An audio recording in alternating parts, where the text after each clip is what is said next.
जय हिंद दोस्तों, आप सभी का स्वागत है द एग्जाम आर्टिसंस में। उम्मीद है सब लोग अच्छे से होंगे। जैसा कि हमने पिछले वीडियो में बात किया था कि हम साथ मिलकर एडीओ का सेट प्रैक्टिस करेंगे, जिसका आज पहला दिन है और मैं जो आपको प्रैक्टिस कराऊंगा वो होगा लैंग्वेज पेपर का। ठीक है, जैसा कि आप सभी को पता है कि लैंग्वेज पेपर में बीपीएससी जो है वो दो सब्जेक्ट इसने रखा है। पहला रखा है हिंदी और दूसरा इंग्लिश। ठीक है, बीपीएससी 70 नंबर का हिंदी यानी 70 क्वेश्चन हिंदी का और 30 नंबर का इंग्लिश यानी 30 क्वेश्चन इंग्लिश का रखेगा, और उसमें 30% मार्क्स लाने नेसेसरी हैं क्वालिफाई होने के लिए। और आप हिंदी क्वालिफाई कीजिएगा और इंग्लिश क्वालिफाई कीजिएगा सेक्शनल, तभी आपका पेपर 2 और 3 जांच होगा। यानी कि टोटल आपको नंबर लाने हैं 30, जिसमें 21 नंबर लाने हैं इंग्लिश से और 9 नंबर लाने हैं, सॉरी 21 नंबर लाने हैं हिंदी से और 9 नंबर लाने हैं इंग्लिश से। ठीक है, ये जो हम अभी प्रैक्टिस करेंगे इसमें हमने इसी रेशियो में रखा है, 35 हिंदी रखा है और 15 जो है वो इंग्लिश रखा है। तो आइए शुरू करते हैं हमारा पहला सेक्शन, जो कि हिंदी से होगा। हमारा पहला क्वेश्चन है कि जगदीश शब्द का सही संधि क्या होगा। ठीक है, तो संधि किसे कहते हैं? दो शब्दों के मिलने से जब विकार उत्पन्न होता है उसको संधि कहते हैं। जब दो शब्द मिलते हैं और एक तीसरा शब्द बनाते हैं उसको संधि कहते हैं। और संधि के 3 भेद होते हैं। पहला व्यंजन संधि, दूसरा स्वर संधि और तीसरा जो है वो विसर्ग संधि। ठीक है, व्यंजन संधि, स्वर संधि और विसर्ग संधि। जैसे नाम से ही आपको पता चल रहा है कि व्यंजन संधि यानी कि जब कोई व्यंजन किसी व्यंजन से या स्वर से संधि करता हो उसको व्यंजन संधि कहेंगे, और जब कोई स्वर स्वर से संधि करता है तो स्वर संधि, और कोई विसर्ग स्वर या व्यंजन से संधि करे तो उसको विसर्ग संधि बोलेंगे। तो हमारा जो दिया हुआ है वर्ड वो दिया हुआ है जगदीश। कह रहा है कि जगदीश शब्द का संधि विच्छेद क्या होगा। ठीक है, तो यहां पे संधि यहां हो रहा है, एक हो रहा है व्यंजन से और एक हो रहा है स्वर से, यानी कि ये व्यंजन संधि के अंतर आएगा। अच्छा, व्यंजन संधि का एक रूल है जो कहता है कि यदि किसी भी वर्ण का प्रथम, किसी भी वर्ग का प्रथम वर्ण यानी कि क या फिर च या फिर ट या फिर त या फिर प, किसी भी वर्ग का प्रथम वर्ण अगर किसी अन्य स्वर के साथ संधि करता है तो वह अपने ही वर्ग के तीसरे में बदल जाता है। जैसे क जो है वो किस में बदल जाएगा? ग में बदल जाएगा। ठीक है, तो अब देखते हैं जगदीश को। यहां पे दिख रहा है हमको तीसरा वर्ण द, जब हम तोड़ेंगे तो जगदीश, जगद प्लस ईस। ठीक है, जगद प्लस ईस, जब तोड़ेंगे तो जगत प्लस ईस आएगा। और ये जो द है ये हमें दिख रहा है कि ये तीसरा वर्ण है किसका? त वर्ग का। तो इसका सही संधि विच्छेद क्या होगा? जगत प्लस ईश। ठीक है, जो कि है ऑप्शन बी। ठीक है, अगला है क्वेश्चन नंबर 2। कह रहा है कि रीति अनुसार से संधि के बाद कौन सा शब्द बनेगा। अच्छा, यहां पे देखिए, यहां पे दिया हुआ है रीति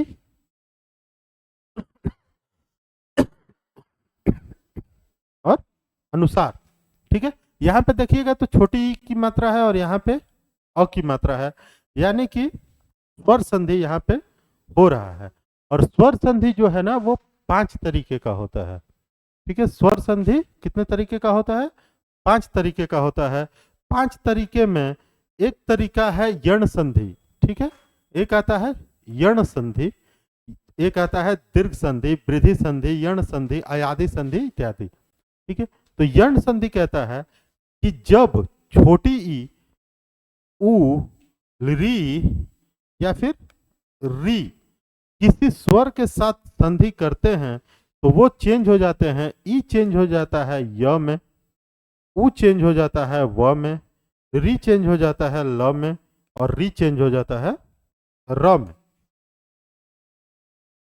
ठीक है, री चेंज होगा ल में और री चेंज हो जाता है य में। तो यहाँ पे जो हमको दिया हुआ है वो दिया हुआ है रीत्यानुसार, सॉरी रीति प्लस अनुसार। सा। अच्छा, और जब भी चेंज होगा तो वो जिस व्यंजन के साथ लगा रहेगा वो व्यंजन जो है वो आधा हो जाएगा। तो रीति अनुसार, तो रीति का तो री लिखेंगे, ये व्यंजन जो है वो आधा हो जाएगा, ये ई और ये अ मिलकर य हो जाएगा, और फिर ये जो अ है उसका एक आ हो जाएगा, और इसके बाद हो जाएगा नु सा। ठीक है, ये दीर्घ हो जाता है, यानी कि ऑप्शन जो है रीत्यानुसार ए सही होगा।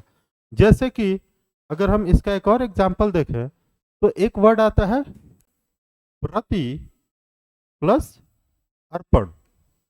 ठीक है, प्रति का क्या होगा, प्र तो हो जाएगा, ये त जो है आधा हो जाएगा, ई और अ मिलके य बना देते हैं, मतलब ये ई जो है य में चेंज हो जाएगा, और इस अ के लिए आ आएगा, और प और न, ये हो जाएगा प्रत्यार्पण। ठीक है, ये किसका परिभाषा है, किसका भेद, सॉरी किसका एग्जाम्पल है, ये यण संधि का एग्जाम्पल है। अगला है क्वेश्चन नंबर 3, कह रहा है कि यदि ए, ऐ, ओ तथा अ के बाद कोई भिन्न स्वर आता है तो इनके स्थान पर क्रमशः ऐ, आय, औ, आओ हो जाता है, यह संधि कौन सी होगी। तो अभी मैंने बताया कि देखिए दोनों स्वर और स्वर है, स्वर के बाद स्वर आ रहा है, यानी कि ये स्वर संधि का पहचान है। और स्वर संधि में 5 तरीके का स्वर संधि होता है, दीर्घ स्वर, गुण स्वर, वृद्धि स्वर, अयादि स्वर और यण स्वर। यण स्वर जैसे हमने पहले ही बताया था, इससे पहले वाले क्वेश्चन में यण स्वर के बारे में बताया था। दीर्घ स्वर क्या होता है, जब स्वर स्वर मिलके उसका दीर्घ रूप बनाते हैं तो दीर्घ स्वर होता है, गुण स्वर और वृद्धि स्वर। तो ये जो एग्जाम्पल है ना कि ए आय बन जाएगा, आय बन जाएगा, ओ आओ बन जाएगा, और औ आओ बन जाएगा, ये अयादि स्वर का रूल है। तो जब अयादि स्वर का रूल है और इसमें अयादि स्वर दिया नहीं है तो हमारा आंसर क्या होगा, उपयुक्त में से कोई नहीं। अगला है प्रश्न संख्या 4, कह रहा है कि जो हर समय दूसरे की बुराइयां खोजता हो उसको क्या कहते हैं। तो जो हर समय दूसरे की बुराइयां खोजता हो उसको छिद्राणवेशी कहते हैं। ठीक है, हर समय दूसरे की बुराइयां करने वाले को, दूसरे की बुराई करने वाले को परनिंदक कहते हैं, और सबकी बुराई करने वाले को सर्वनिंदक कहेंगे, लेकिन जो बुराइयां खोजता हो उसको कहते हैं छिद्राणवेशी। अगला है प्रश्न संख्या 5, कह रहा है कि अनिल और अनल का सही अर्थ बताइए। अच्छा, तो जैसे कि आप सभी को पता है कि अनल का अर्थ क्या होता है, अग्नि। तो जब भी होगा दूसरी जगह पे अग्नि होगा, यहां नहीं है और यहां नहीं है, तो प्रयुक्त में से एक से अधिक नहीं होगा। अब चेक कर लेते हैं ए और बी। अनल का अर्थ होता है अग्नि, यहां पे है, और अनिल का अर्थ होता है वायु, यानी कि ऑप्शन ए सही होगा। अगला है प्रश्न संख्या 6, कह रहा है कि अंश और अंश शब्द का अर्थ बताइए। अच्छा, ये वाला जो अंश होता है ना, इसका मतलब होता है हिस्सा, हिस्सा यानी किसी का भाग होना, और ये जो अंश होता है इसका मतलब होता है कंधा। ठीक है, तो अंश और अंश का मतलब हो जाएगा हिस्सा और कंधा, यानी ऑप्शन बी। ठीक है, अगला है प्रश्न संख्या 7, कह रहा है कि निम्नलिखित में से कंकाल शब्द का अर्थ कौन सा है। ये तो बहुत ही सिंपल है, कंकाल का मतलब क्या होता है, हड्डियों का ढांचा। ठीक है, अगला है प्रश्न संख्या 8, निम्नलिखित में से कौन सा शब्द हंस की जगह प्रयुक्त नहीं किया जा सकता। अच्छा, हंस किसके किसके लिए यूज होता है, तो हंस यूज होता है सूर्य के लिए, हंस यूज होता है योगी के लिए, हंस यूज होता है जीव के लिए, और हंस यूज होता है आत्मा के लिए। तो इसमें कौन सा ऐसा वर्ड नहीं है, श्वेत, श्वेत के लिए हंस वर्ड यूज नहीं होता, यानी कि ऑप्शन सी सही होगा। अगला है प्रश्न संख्या 9, कह रहा है कि निम्नलिखित में से कौन सा शब्द अग्नि का पर्यायवाची शब्द है। अभी हमने पढ़ा कि अग्नि का पर्यायवाची शब्द क्या था, अनल। तो यहाँ पे अनल नहीं दिया है, तो पावक भी जो है वो अग्नि का पर्यायवाची शब्द है। अर्णव, अर्णव जो है ना वो समंदर का पर्यायवाची शब्द है, यानी कि अर्णव समुद्र का पर्यायवाची शब्द होगा। अगला है प्रश्न संख्या 10, कह रहा है कि गेह शब्द का पर्यायवाची क्या है। गेह शब्द का पर्यायवाची क्या है, तो ऑप्शन देखते हैं। ऑप्शन है पहला गर्धब, गर्धब गधा का पर्यायवाची है, गधा गधा। व्योम, व्योम जो है वो आकाश का पर्यायवाची है। व्योम किसका पर्यायवाची है, व्योम जो है आकाश का पर्यायवाची है। और एक वर्ड बच जाता है गृह, गृह का पर्यायवाची आ जाता है गेह, आलय, निकेतन आदि। तो हमारा ऑप्शन क्या होगा? ऑप्शन ए, गेह का पर्यायवाची शब्द क्या होगा? गृह। अगला है प्रश्न संख्या 11, कह रहा है कि मानवीय शब्द का विलोम क्या होगा? तो मानवीय का मतलब होता है मानव से रिलेटेड, तो इसका विलोम हो जाएगा, दैवीय तो दिया नहीं है, दानवीय होगा, ऑप्शन बी संसारिक, और ये कुछ नहीं होगा। चलिए अगला है प्रश्न संख्या 12, कह रहा है कि अधम का विरुद्धार्थी शब्द निम्नलिखित में से कौन सा है? अधम का मतलब होता है नीच, पतित, ठीक है, तो जिससे डिटेस्ट करे वो अधम होता है। तो अधम का नेक नहीं होगा, बुरा नहीं होगा, अधम का विरुद्धार्थी शब्द जो होगा वो क्या होगा? उत्तम, यानी उच्च कोटि का। अगला है प्रश्न संख्या 13, कह रहा है कि साहचर्य का विलोम शब्द क्या है? अच्छा, साहचर्य का मतलब होता है साथ रहने वाला या फिर साथ में रहने वाला, वही बात है, साथ रहने वाला। तो साथ रहने वाले के लिए विपरीतार्थक शब्द क्या होना चाहिए? पृथक। साथ का पृथक होता है, पृथक है नहीं, वैमनस्य है, ये मित्रता का है, असहयोग सहयोग का है, विनियोग नहीं है, यानी कि ऑप्शन ई हो जाएगा उपयुक्त में से कोई नहीं। अगला है प्रश्न संख्या 14, कह रहा है कि प्रमाणिक शब्द का मूल शब्द और प्रत्यय का सही अलगाव क्या है?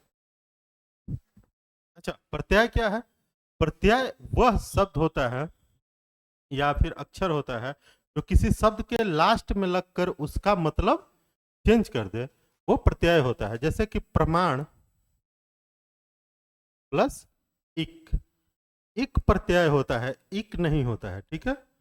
प्रत्यय कौन सा होता है? इक। तो प्रमाण प्लस इक जो दोनों मिलकर बनेंगे प्रमाणिक,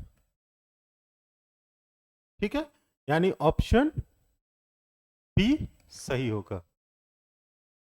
अगला है प्रश्न संख्या 15, कह रहा है कि निम्नलिखित निर्गुण शब्द में उपसर्ग क्या है? अच्छा, जैसा कि प्रत्यय लास्ट में जुड़ता है, उपसर्ग जो है वो शब्द के पहले जुड़ता है। जैसे कि निर्गुण,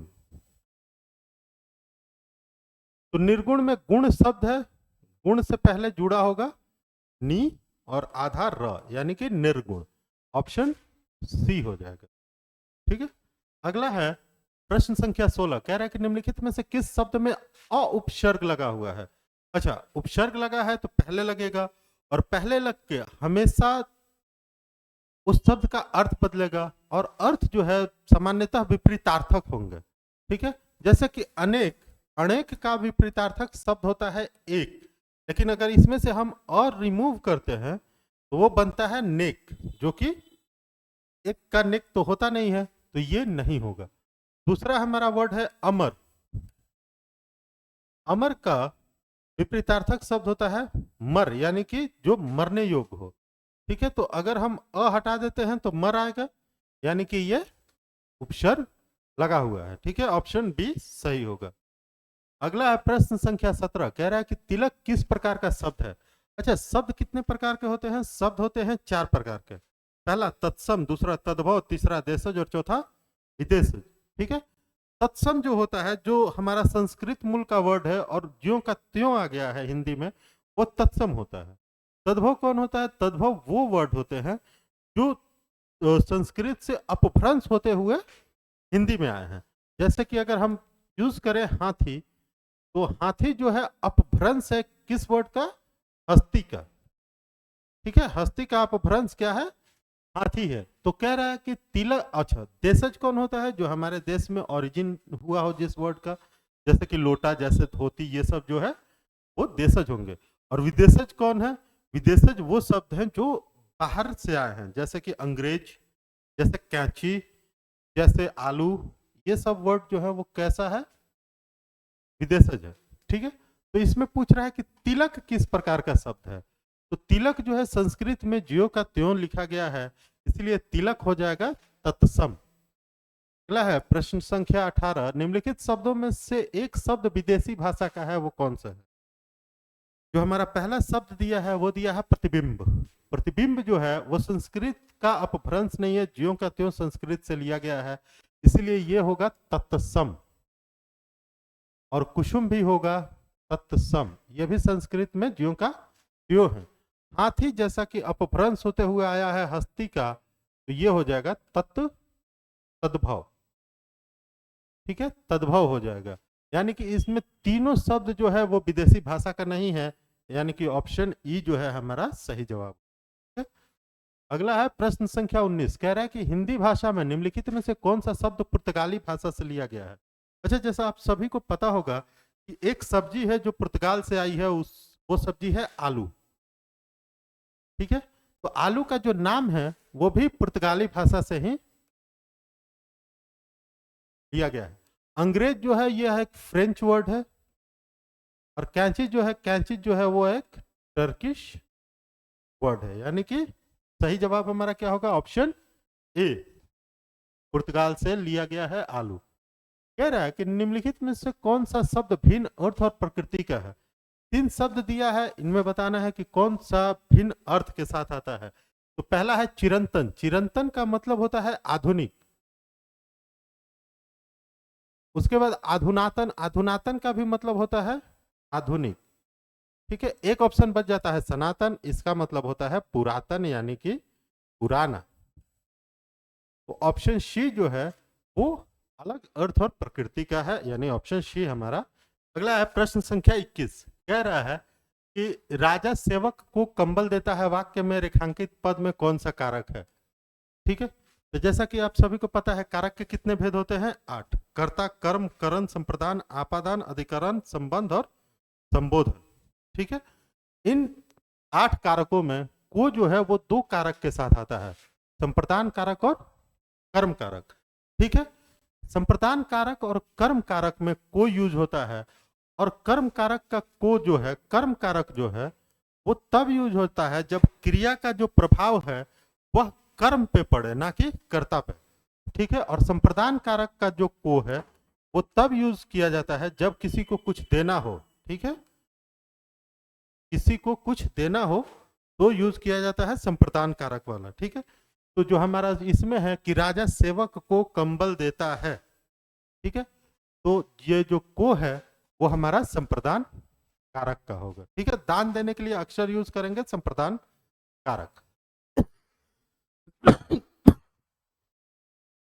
अगला है क्वेश्चन नंबर 22, कारक के भेद हैं। जैसा कि मैंने अभी अभी बताया कि कारक के टोटल 8 भेद हैं, 8 इन ऑप्शन में कहीं नहीं है, इसलिए ऑप्शन ई हो जाएगा, उपयुक्त में से कोई नहीं। अगला है क्वेश्चन नंबर 23, कह रहा है कि वह स्त्री जो छिपकर अपने प्रिय से मिलने जाती है उसको क्या कहते हैं। वह स्त्री जो छिपकर अपने प्रिया से मिलने जाती है उसको कहते हैं अभिसारिका, यानी ऑप्शन सी। ठीक है, अगला है क्वेश्चन नंबर 24, राम आम खाता है में वाच्य के कौन से रूप है। अच्छा, वाच्य कितने तरीके का होता है, हिंदी में वाच्य 3 तरीके का होता है, कर्तावाच्य, कर्मवाच्य और भाववाच्य। ठीक है, कर्तावाच्य, कर्मवाच्य और भाववाच्य। जो कर्तावाच्य होता है, कर्तावाच्य में जो प्रमुख होता है वो कर्ता होता है। ठीक है, कर्ता प्रधान होता है। जैसे कि राम आम खाता है, राम आम खाता है। जब कर्ता की वजह से क्रिया का रूप बदल जाए, ठीक है, जब कर्ता की वजह से क्रिया का रूप बदल जाए तो वाच्य कर्तावाच्य होता है। जैसे कि अगर यहाँ पे राम है तो खाता है, पुल्लिंग रूप यूज हो रहा है। अगर यहीं पे राधा करते तो राधा आम खाती है हो जाएगा। ठीक है, राम आम खाता है लेकिन राधा आम खाती है हो जाएगा। इसीलिए ये जो वाक्य है यह कर्ता प्रमुख है, इसीलिए ये वाक्य जो है वो कर्तावाच्य हो जाएगा, जो कि ऑप्शन में नहीं है, यानी कि ऑप्शन ई हमारा सही होगा। अगला है प्रश्न संख्या 25, कह रहा है कि निम्नलिखित प्रश्न में से 4 विकल्पों में दिए गए विकल्प का सही काल वाला विकल्प पहचानिए। जो हमारा लाइन दिया हुआ है वो ये है कि यदि मैं समय पर स्टेशन पहुंचता तो मेरी गाड़ी न छूटती। यदि मैं समय पे स्टेशन पहुंचता तो मेरी गाड़ी नहीं छूटती। ये सेंटेंस से ही पता चल रहा है कि ये भूतकाल का सेंटेंस है, और हिंदी में भूतकाल 6 तरीके का होता है। हिंदी में भूतकाल 6 तरीके का होता है। पहला सामान्य भूत, दूसरा होता है आषर्ण भूत, तीसरा होगा आपका पूर्ण भूत, चौथा होगा अपूर्ण भूत, पांचवा होगा संदिग्ध भूत, और छठा होगा हेतु हेतु मदभूत।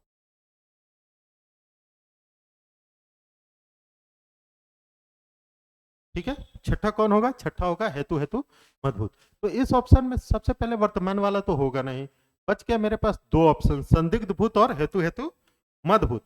तो संदिग्ध भूत क्या होता है कि जिस भूत में हम श्योर ना हो कि काम हुआ है कि नहीं है, उसको संदिग्ध भूत कहते हैं। जैसे कि अगर हम एक एग्जाम्पल लें, राम गया होगा, ठीक है, राम गया होगा, इसमें क्या है कि एक्शन पास्ट में होना था, राम को कहीं जाना था, लेकिन अब मुझे पता नहीं है कि राम गया है या नहीं गया है। तो मैं मुझसे अगर कोई पूछे कि क्या राम गया था, तो मैं बोलूंगा कि शायद गया होगा या फिर राम गया होगा। तो ये हम श्योर नहीं है कि राम गया ही होगा, हो सकता है न गया हो, इसलिए ये संदिग्ध भूतकाल के अंदर आएगा। और हेतु हेतु मत भूतकाल क्या होता है?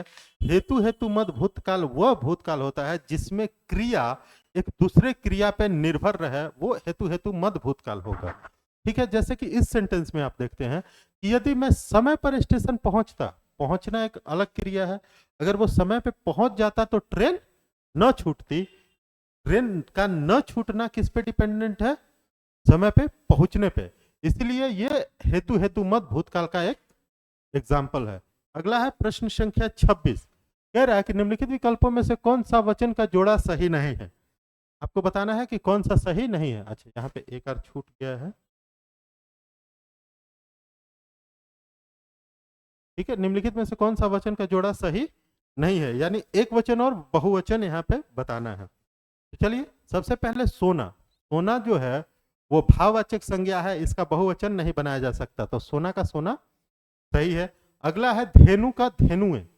ठीक है, तो धेनु का धेनुए हो सकता है।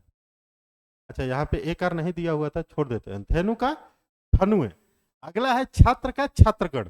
तो छात्र का बहुवचन छात्रगण हो सकता है, लेकिन धेनु का बहुवचन जो है वो धेनुए होता है, जो कि यहाँ पे नहीं है, इसलिए ऑप्शन जो है बी सही नहीं है।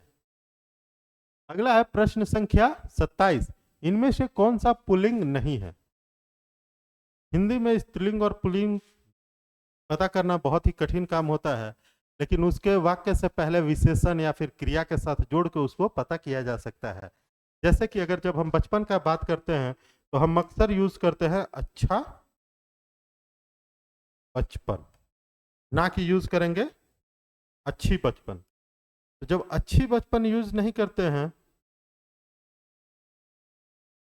तो ये हमारा सही होता है, जो बचपन होगा वो पुल्लिंग होगा। जैसे कि अगर दूसरा ऑप्शन जो है वो दिया हुआ है वायु, तो वायु को हम ठंडी वायु कहते हैं या ठंडा वायु कहते हैं? तो हम कहेंगे ठंडी वायु, यानी कि वायु जो है वो स्त्रीलिंग है, समंदर जो है वो पुल्लिंग है। ठीक है, तो हमारा इसमें से कौन सा ऑप्शन जो है पुल्लिंग नहीं है? वो है ऑप्शन बी, यानी कि वायु। अगला है प्रश्न संख्या 28, कह रहा है कि वह एक सप्ताह बाद आया, इस वाक्य में कौन सा शब्द क्रिया विशेषण है? ठीक है, क्रिया विशेषण क्या होता है? जो क्रिया की विशेषता बतलाता हो वो क्रिया विशेषण होता है। वह एक सप्ताह बाद आया, ये आया, आया कब कब आया? एक सप्ताह बाद, यानी ये जो बाद है वो क्रिया विशेषण है। ठीक है, ऑप्शन सी आंसर होगा। अगला है क्वेश्चन नंबर 29, कह रहा है कि वे शब्द जिन पर लिंग वचन पुरुष और काल का प्रभाव नहीं पड़ता है उनको क्या कहते हैं? तो जिन शब्दों पर लिंग वचन पुरुष और काल का प्रभाव ना पड़े उनको कहते हैं अव्यय। जैसे कि किंतु परंतु इत्यादि, ये सब जो वर्ड्स हैं उन पे लिंग वचन पुरुष और काल का प्रभाव नहीं पड़ता है। तो 29 नंबर का ऑप्शन होगा ऑप्शन बी। अगला है प्रश्न संख्या 30, कह रहा है कि जागना मूल रूप का क्रिया का प्रथम प्रश्नार्थक रूप क्या होगा? ठीक है, क्रिया के दो प्रश्नार्थक रूप होंगे। जब कर्ता क्रिया को स्वयं ना करके किसी और से करवाना चाहे तो उसको प्रश्नार्थक रूप कहते हैं। जैसे करना, करना का प्रथम प्रश्नार्थक होता है कराना, और अगर वो भी ना कराना चाहे कोई और तीसरा उसको करे तो उसको कहते हैं करवाना। ठीक है, ये प्रथम प्रश्नार्थक है, ये द्वितीय प्रश्नार्थक है। जैसे कि सोना, सोना का प्रथम प्रश्नार्थक होगा सुलाना, और द्वितीय प्रश्नार्थक होगा सुलभाना। इसी तरह जागना, जागना का प्रथम प्रश्नार्थक होगा जगाना और द्वितीय प्रश्नार्थक होगा जगवाना। ठीक है, तो इसमें जगाना जो है वो प्रथम प्रश्नार्थक है। अगला है प्रश्न संख्या 31। कह रहा है किसी कार्य को करने या होने का बोध कराने वाले शब्द क्या कहलाते हैं? तो यह क्रिया का एग्जाम्पल है जो कि ऑप्शन सी में है। अगला है प्रश्न संख्या 32। कह रहा है कि दृश्य बहुत ही मनोरम था, वाक्य में रेखांकित शब्द किस विशेषण का भेद है? ठीक है, तो ये जो मनोरम शब्द है यह दृश्य की विशेषता बतला रहा है, गुण बतला रहा है, इसलिए गुणवाचक विशेषण होगा। ठीक है, अगला है प्रश्न संख्या 33। कह रहा है कि कंठ का विशेषण क्या होगा? तो कंठ का जो विशेषण है वो होता है कंठ्य, यानी कि ऑप्शन सी सही होगा। अगला है प्रश्न संख्या 34। कह रहा है कि वह बहुत अच्छा लड़का है, वाक्य में वह कौन सा सर्वनाम है? तो ये किसी पार्टिकुलर लड़के के लिए बात हो रहा है, यानी कि किसी खास लड़के के लिए बात हो रहा है, यानी निश्चित लड़के के लिए बात हो रहा है, इसलिए ये सर्वनाम किस तरीके का होगा? निश्चयवाचक सर्वनाम। ठीक है, अगला है क्वेश्चन नंबर 35 और इस सेट का आखिरी क्वेश्चन हिंदी का। निम्नलिखित में से कौन सा सर्वनाम पद है, चिन्हित कीजिए। तो सर्वनाम का डेफिनेशन क्या होता है कि संज्ञा के बदले में आने वाले शब्द को सर्वनाम कहते हैं। जैसे मैं, वह, तुम, तो यहाँ पे वह दिया हुआ है, यानी ऑप्शन बी सही होगा। हमारा जो अगला पार्ट है वो होगा इंग्लिश का और इसमें टोटल 15 क्वेश्चंस होंगे। आइए देखते हैं। हमारा जो पहला क्वेश्चन है वो पैसेज से है, तो सबसे पहले पैसेज को रीड करेंगे और उसमें इंपॉर्टेंट वर्ड्स को अंडरलाइन करते हुए चलेंगे। तो जैसे पैसेज कह रहा है कि difficult time could create feeling of anxiety, insecurity and fear as we navigate through undesirable situations and uncertainties. ठीक है, we find that negativities surrounding the problems consume our mind.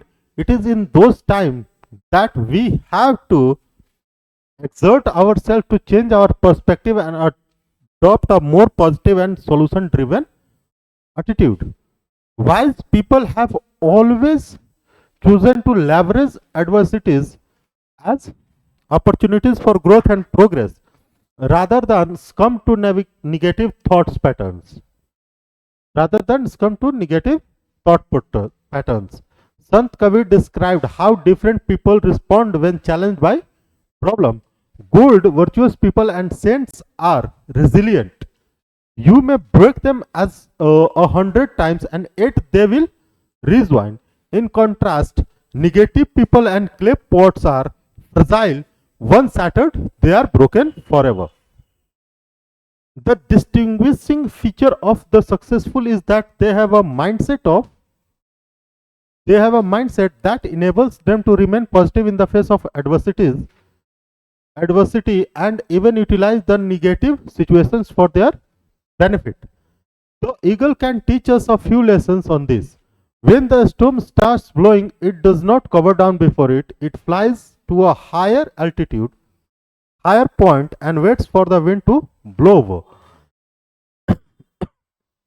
When the storm sets in, the eagle spread its wing and used the draft of the wind to rise higher and higher in the sky. It does not run away from the storm, rather it uses storm to its advantage. While the storm rages below, the eagle soars above it. The winning attitude to overcome despair and stress is to realize that adversities have opportunities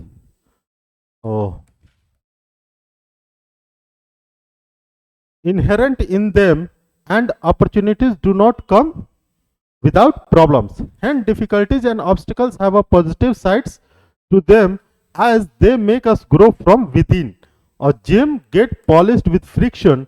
The finest steel is produced by putting it into fire. Similarly, the more hardship we face, the stronger we become. ये हमारा passage दिया हुआ है। हमारा जो first question है वो कह रहा है कि which of the following is an ideal way of handling difficult situation. Difficult situation को फॉलो करने का आइडियल वे क्या है? तो कह रहा है कि moving away from difficulties, passage में ये कभी नहीं कहा गया है कि डिफिकल्टीज को फेस ना करो, उसमें कहा गया है डिफिकल्टीज फेस करना चाहिए, वो हमको स्ट्रांग बनाता है, जस्ट लाइक संत की तरह। ठीक है, making the best use of situation to your advantage, ये जो है वो एक तरीका हो सकता है हैंडल करने का डिफिकल्ट सिचुएशन को। Becoming overcome bye stress and negativity, ये नहीं होगा, यानी कि ऑप्शन जो है बी होगा आंसर। अगला है प्रश्न संख्या 2, कह रहा है कि Sant Kabir believe that saintly people, Sant Kabir के अनुसार saintly people can be broken easily, ना weak people can be broken easily कहा गया था इस पैसेज में। ठीक है, are not willing to suffer 100 time, ये भी नहीं कहा गया है, वो हार्डशिप को फेस करते हैं। Can regain their strength easily, ये बोला गया है, जो संत होते हैं वो रिज्वाइन कर सकते हैं, तो वो रिगेन कर सकते हैं अपने स्ट्रेंथ को। अगला है प्रश्न संख्या 3, कह रहा है कि when there is a storm and eagle, जब स्टॉर्म आता है तो ईगल क्या करता है, वो स्टॉर्म के ऊपर उड़ने लगता है। कह रहा है flies high above it using its force. अगला है प्रश्न संख्या 4, कह रहा है कि which of the following is not a message that passage gives us, those who are positive are fragile. अच्छा, those who are positive are fragile तो नहीं बोला था, रेजिलिएंट बोला था, तो those who are positive are resilient, यानी कि ऑप्शन ए जो है वो पैसेज का मैसेज नहीं है। दूसरा, we have to change our view point and adopt a more positive and solution driven attitude दिया था। Difficulties enable us to become stronger, ये भी दिया था, ये भी पैसेज का मैसेज हो सकता है, यानी कि जो हमारा ऑप्शन होगा वो ए होगा, जो इस पैसेज का मैसेज नहीं है। अगला क्वेश्चन नंबर 5, कह रहा है कि as per the passage when we face difficult time we become stronger, we look at them as opportunity to improve, our mind get overcome by negative thoughts, ये होगा। ठीक है, our mind get overcome by negative thoughts, we start changing our views on life, यानी कि passage के अनुसार जब हम डिफिकल्टीज फेस करते हैं तो हमारा जो माइंड है वो ओवरकम होने लगता है निगेटिव थॉट्स से। चलिए अगला है क्वेश्चन नंबर 6, कह रहा है कि select the most appropriate option that can substitute the underline segment in the given sentence, if there is no need to substitute it select no substitution. ठीक है, सेंटेंस दिया है honesty as well as discipline are required to succeed in the life.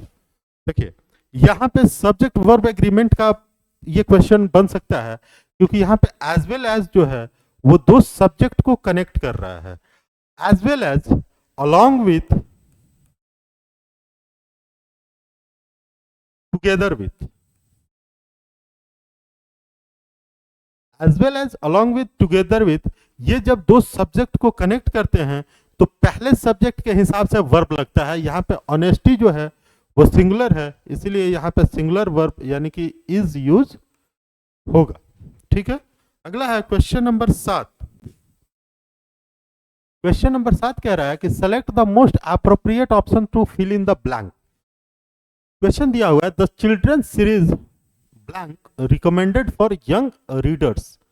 ठीक है, ये पूछ रहा है कि इसमें वर्ब को फिल करना है, तो सबसे पहले ये चिल्ड्रन के साथ अपोस्ट्रोफी लगा हुआ है, तो चिल्ड्रन यहाँ पे सब्जेक्ट ना होकर ये पूरा द चिल्ड्रन सीरीज सब्जेक्ट है, और सीरीज जो है सिंगुलर नाउन है, इसलिए इसके साथ हमेशा सिंगुलर वर्ब यूज होगा, जो कि होता है बी यानी कि इज। अगला है प्रश्न संख्या 8, कह रहा है कि the following sentence has been split into 4 segments, identify the segment that contains a grammatical error. इसमें बताना है कि आपको ग्रामेटिकल एरर कहाँ है। क्वेश्चन है the doctor came after the patient had, ये देखिए यहाँ पे जो वर्ब है वो वर्ब का थर्ड फॉर्म यूज होगा, क्यों, क्योंकि हैड लगा हुआ है, तो हैड प्लस V3 होता है, यानी कि पास अवे ना होके क्या होगा, पास्ट अवे। ठीक है, तो यहाँ पे एरर है, जो ऑप्शन है ऑप्शन डी में क्या होगा, यहाँ पे पास्ट अवे होगा। अगला है क्वेश्चन नंबर 9, कह रहा है कि select the option that will improve the underline part of the sentence in case no improvement is needed, select no improvement required. Question दिया हुआ है कि shall you pass me that pasta ball. ये यहाँ पे देखिए, यहाँ पे एक रिक्वेस्ट किया जा रहा है ना, और रिक्वेस्ट करने के लिए हमेशा या तो कैन यूज करते हैं या कुड यूज करते हैं।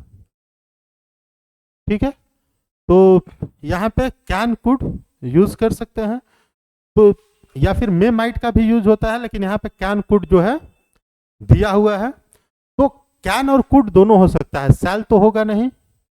ठीक है, तो यहाँ पे कुड है। अच्छा, जब भी कुड आता है उसके साथ वर्ब का फर्स्ट फॉर्म आता है, फोर्थ फॉर्म नहीं आता है, तो कुड भी नहीं होगा। ऑप्शन बी हमारा सही होगा। अगला question number 10, find the part of the given sentence that has an error in it, if there is no error choose no error. ठीक है, फर्स्ट ही नो एरर दिया हुआ है। कह रहा है कि I just don't like the themes of today's music. यहां पे देखिए, यहां पे वर्ड टुडे है, जो टुडे वर्ड है, टुडे का प्लूरल नहीं बनाया जा सकता, टुडे का टुडेज तो होगा नहीं, तो आखिर सही होगा क्या? तो ये जो एस है वो अपोस्ट्रॉफी के साथ आएगा, अपोस्ट्रॉफी के साथ आएगा, टुडेज म्यूजिक यानी आजकल का म्यूजिक, इसलिए जो हमारा आंसर होगा वो ऑप्शन सी होगा। ठीक है, अगला है क्वेश्चन नंबर 11। कह रहा है कि select the most appropriate option to substitute the underline segment in the given sentence. If there is no need to substitute it, select no substitution. कह रहा है कि many of the food required for the moving migrants worker is arranged by the state government. यहाँ पे underline किया हुआ है many of the food, तो जो फूड है वो है अनकाउंटेबल नाउन, और मेनी जो यूज होता है वो होता है काउंटेबल नाउन के साथ, तो यहाँ पे क्या होगा, मोस्ट ऑफ द फूड्स होगा, यानी कि ऑप्शन सी सही जवाब होगा, मोस्ट ऑफ द फूड। अगला है क्वेश्चन नंबर 12, कह रहा है कि identify the segment in the sentence which contains a grammatical error, if there is no error select no error. ठीक है, तो क्वेश्चन दिया है at one time birds and animals lived peaceful together. ये देखिए यहाँ पे पीसफुल क्या है, पीसफुल है एडवर्ब। ठीक है, वर्ब को क्वालिफाई कर रहा है, लिव्ड को, इसलिए है एडवर्ब, और जो एडवर्ब यूज होगा वो पीसफुल ना होकर पीसफुली होगा। ठीक है, तो सही सेंटेंस क्या होगा, at one time birds and animals lived peacefully together. यहां पे ऑप्शन जो है वो ए होगा, यानी कि ऑप्शन ए गलत है। अगला है क्वेश्चन नंबर 13, कह रहा है कि select the most appropriate option to substitute the bracketed segment in the given sentence, if there is no need to substitute it select no substitution required. ठीक है, ये दिया हुआ है, इतना दूर को हमको बताना है कि सब्स्टिट्यूशन चाहिए या नहीं चाहिए। क्वेश्चन क्या दिया हुआ है, in fact climbing fern is spreading so rapidly that it's now. अच्छा, ये देखिए इट्स जो है दैट कंजक्शन है, कंजक्शन के बाद वो शुरू होना चाहिए, नाउन के बदले में आने वाला शब्द क्या होता है, प्रोनाउन। प्रोनाउन जो है इट होगा, इट्स जो है वो पोजेशन दिखाता है, इट्स क्या दिखाता है, पोजेशन दिखाता है। यहाँ पे पोजेशन ना दिखा के प्रोनाउन यूज करना है, और प्रोनाउन है तो उसके साथ वर्ब आएगा, यानी कि वो होगा इट्स। तो क्या होगा, यहाँ पे क्या दिया है, in fact it is, that is, नहीं होगा, नहीं होगा, नहीं होगा, ऑप्शन बी सही होगा। यहाँ पे इट के साथ अपोस्ट्रोफी लगेगा। अगला है क्वेश्चन नंबर 14, कह रहा है कि a sentence has been given with a blank to be filled with appropriate option, choose the correct alternative. ठीक है, तो क्या दिया हुआ है कि द स्कूल वॉज, डिस्टेंस की बात कर रहा है, तो जब भी हम डिस्टेंस की बात करेंगे तो वहां पे मोर यूज होता है, तो ये ऑप्शन ए क्या होगा, the school was more than a mile from their home. और आज का हमारा जो लास्ट क्वेश्चन होगा वो 15 नंबर, कह रहा है कि select the most appropriate synonym of the given word. Word जो है वो हमारा अगस्त दिया हुआ है, अगस्त का मतलब होता है नोबेल या फिर एमिनेंट। मतलब हिंदी में राजसी बोल सकते हैं, शाही खून बोल सकते हैं। तो ऑप्शन बी हमारा सही जवाब है। ठीक है। इस एमिनेंट का मतलब होता है इमीडिएट, यानी कि तुरंत होने वाला डेंजर, तो ये नहीं होगा, और परमानेंट भी नहीं होगा, यानी कि हमारा ऑप्शन जो है होगा ऑप्शन बी। ठीक है, आज के लिए इतना ही, मिलते हैं अगले सेट में।